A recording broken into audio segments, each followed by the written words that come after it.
this. When you played at Wembley against Spurs last time, you said about you learned probably more in that defeat than maybe you had in other ones. So is that perhaps reason to worry about Spurs and their last match when they lost against Watford? And what do you learn in games like that? Okay, it was a very difficult game for us because we made two big mistakes around the first two goals especially. Came a bit better up in the game then, made our goal. Yeah, but lost at the end, completely deserved. But this is this kind of game which can develop in this or this direction. So we had one or two of these games. It was a bit like City, if you want, last year away, when we lost Sadio and then the game. We had our moments like in pretty much all the other games, but we were, I think it was after we won 7-0 at Maribor, is it possible? Yeah. So came there, and we were not used to it, to be honest, to win that high, that comfortable, if you want, and coming then to a place like Tottenham where you have to approach completely different, where you have to play completely different, and so that was for us. It was a kind of a wake-up call, of course, but it was not. It was more a wake-up for the players. It's like we cannot do it like this. I know before that we cannot do it like that, but we have to then. We made a few. We had after that pretty good results, and from that point on, I don't think we conceded a lot of goals. I think City was early in the season. I don't know exactly, but 9 goals in these 2 games, that doesn't feel good. And you know it better than I do. You make a big story of that, and we have to deal with the story, but not with the goals, because we conceded them already. It's not a problem anymore. We can work on from that point, and that's what we did. So yes, of course, we learned. The experience was that one game is and can be and will be completely different from another game like Maribor and Tottenham. Different opponents, different competition, all that stuff. That was clear, and on the other hand side, we knew still that we have a good team, and so for us it was the moment when we. It was not really a problem, but it was a moment when we could show that we are really convinced about what we are doing. We only have to do it more often and in a better way, and then everything will be fine. There was a big spotlight on Dejan after the first half of that match as well, and yeah, he's gone from there. Some players might have crumbled and never be seen again. He's obviously gone on and played in a World Cup final, and by his own admittance has become one of the best defenders in the world on the back of that as well. So what sort of journey has he made from that first 45 minutes to the World Cup final, and maybe to where he is now given his injury? Well, he only comes closer to his potential, I would say. He's where he can be. That's how it is. I'm 100% sure. I never was in doubt about that. So but with this, what people maybe would say about him, that it wasn't a past consistency-wise was not the highest level. It was always very, very good, and then not that good. And but he was, and that's what in this perspective, it was a very important game for him, because. Yeah, he was not good in that game, but I said it after the game. I could have changed 5-6 other players, but I decided to do that. He didn't like it, obviously, but it helped our relationship as well, because it was one situation. I don't care about if I would judge a player because of 20 minutes in his life, then I wouldn't know any player anymore, because that's how it is. We all have our 20 minutes, I would say. And so that's absolutely not a problem, but for him it was clear, so he has still my 100% support, and we was not even too much talking about these two situations, because they were obvious, and it was only about how and what I think about him, and when he starts thinking the same about himself, then that could help him, because my opinion is pretty high. His opinion was rather average, but meanwhile, I think he has the confidence as well. Unfortunately, he's not fit in the moment. That makes it a bit more complicated to perform, but it's all good, and he will be back. I'm pretty sure now in that very intense period. With 7 games in the next 3 weeks, I'm pretty sure he will be back in this period. Really? Yeah, Graham Souness said that he believes that this. Who? Graham Souness says that he believes that this is. I know him. Sorry, it's not. Sorry, yeah. I only did hear it. Yeah. But he says he believes it's the best Liverpool side that he's seen since the last Liverpool side to win the title. So, what do you believe this squad is capable of now? First of all, it's obviously very positive, but the only problem sometimes legends have is they want to say something very positive, which he did, and put them immediate pressure on us. Thank you, Graham. Now it's. I don't know exactly the team from 1990, to be honest. But I know it's Germany was World Cup winner that year, but that's only my problem.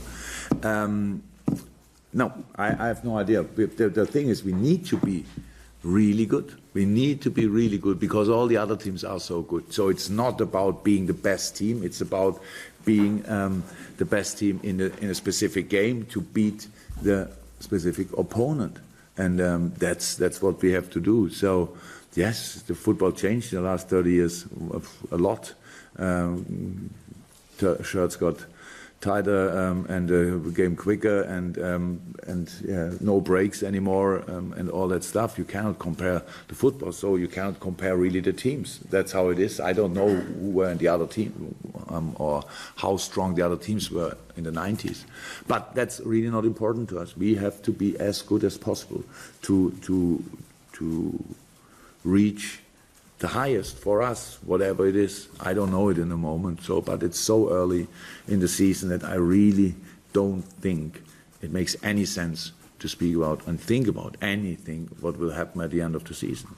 I think I've got Dejan as well, and when he's fit. Just wonder what kind of a decision you're going to have to make when he is fit, given the form that Joe Gomez has shown, both for club and country. It feels like we have 500 games in the next 7 weeks, so I hope I can make decisions. So I really hope I have them all fit, and I don't have to make a difficult decision. The most difficult decisions are when you have no players.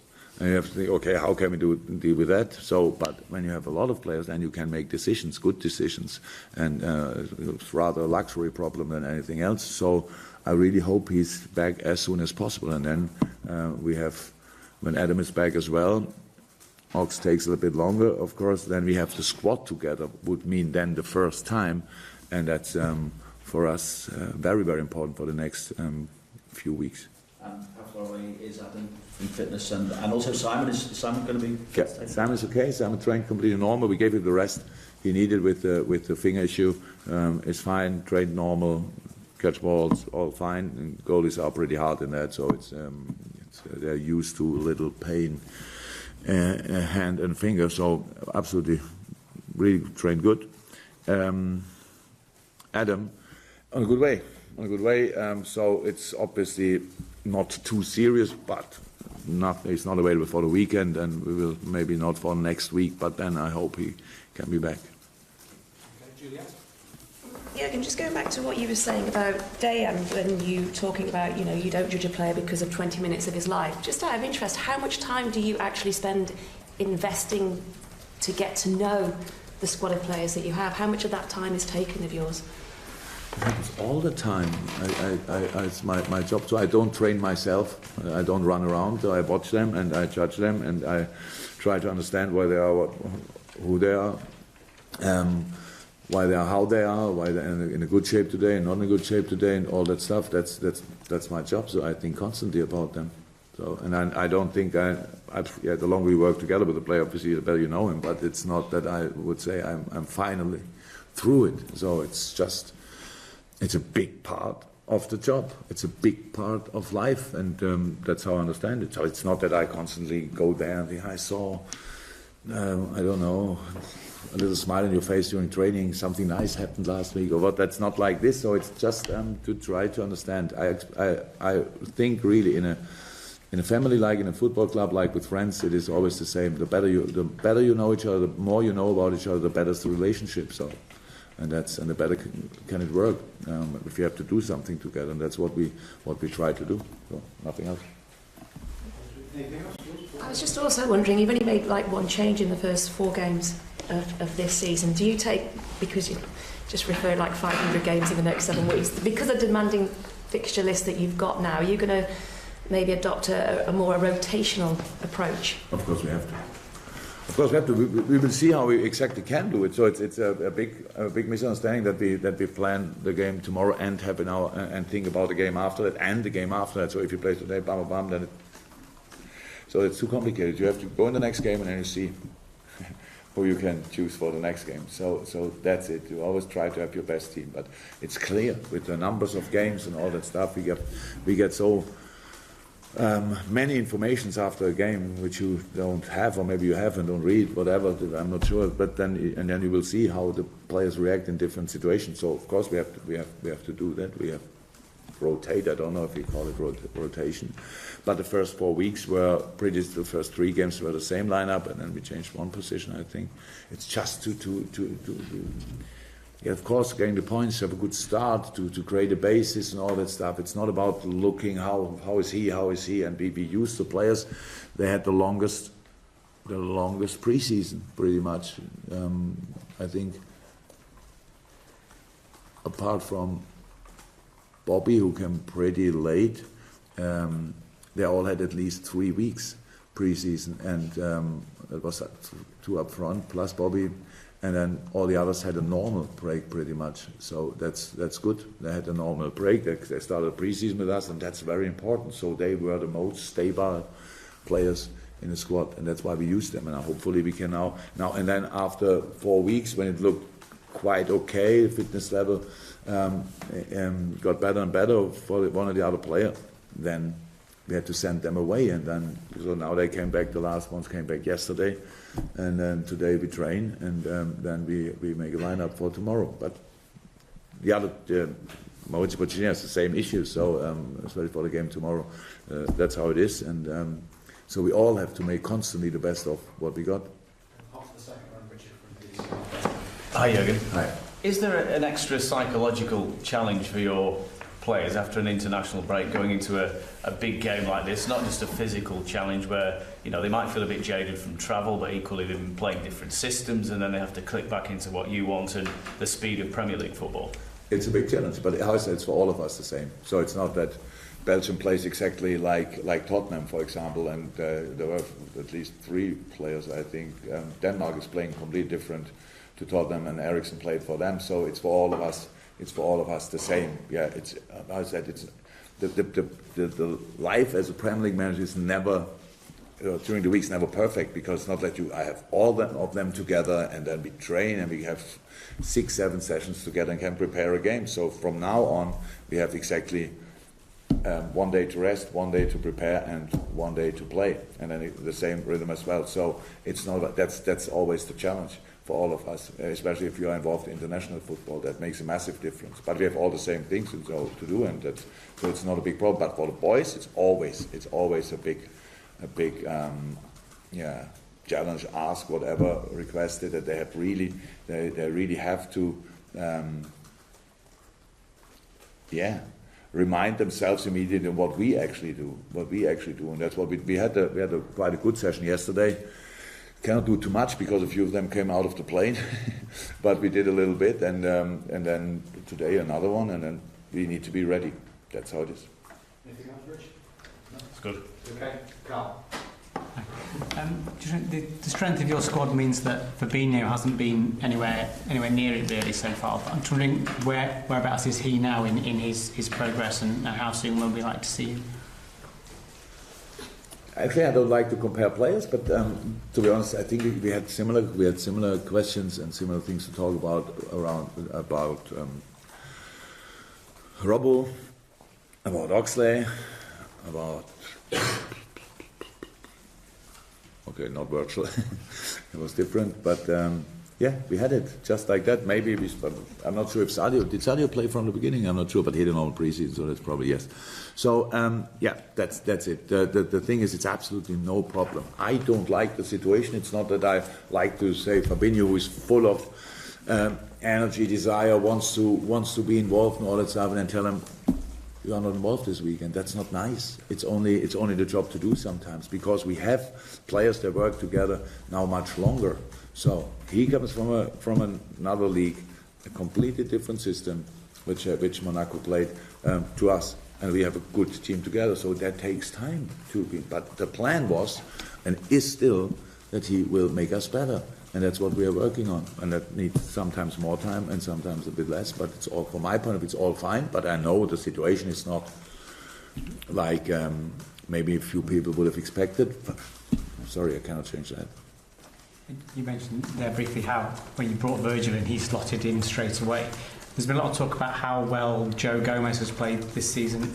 Can you sort of talk about the influence that Virgil has had maybe on him and the defence as a whole this season particularly? Oh, it's always like this. The better your partner is, the better you can be by yourself. It always helps, but it's I don't think that's the Joe has a big potential, and I'm happy that he performed so far pretty well, but much more interested in his performance tomorrow, to be honest. So that's the thing. So we have to be consistent. We have to deliver week in, week out. So that's the thing. And yeah, of course they both. I think everybody spoke about that already. They like each other, but I can tell you, both of them like Joel and Dejan as well.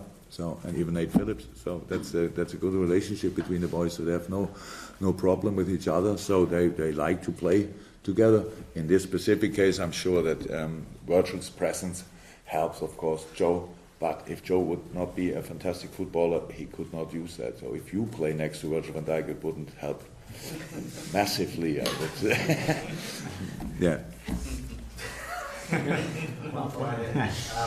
Across the second row, David, anything from you? No? Jürgen, Gary Neville said Liverpool should kick the Champions League into touch this season to give them the best chance of winning the Premier League. Even though you are top, in general, is that something a club like Liverpool can afford to do? How should that work? What do we do? We don't play Champions League or what? Just focus more on the Premier League. Gary should come over and tell me how that exactly works. So how do you prepare a game when you don't focus on it? If you bring your kids in the Champions League, that would be funny. I don't know. So what he means with that, to be honest. So we have to play football. I think we will. A lot of people watch our games as well when we play Champions League, and that's our job. That we do the best we can do in all these games, and that's what we try. So we will see. I think. So I don't know exactly what it means, but to focus on one competition can only be if you, on the one hand, maybe you are already out the competition nearly. If it's late in the season that you see you have a chance to do that or do this and all that stuff. But last year, for example, we had no chance to focus on one competition because we had to qualify for the Champions League, and I don't think that even Gary Neville would have said in a quarterfinals in the Champions League, come on, let City win, and so they are anyway champions or whatever. That doesn't work like this. It's a bit. I don't want to be too critical about, because I don't know exactly how he said it, but it's a bit sitting in an office and talking about football is completely different to doing the job, to be honest. But it's an opinion, and maybe. What did you say about Man United in that case, to be honest? I thought it's a club he's more interested in. Nothing. He was just scared about Liverpool. Okay. Yeah. There you go. You're welcome. Let's go. Welcome. Jürgen.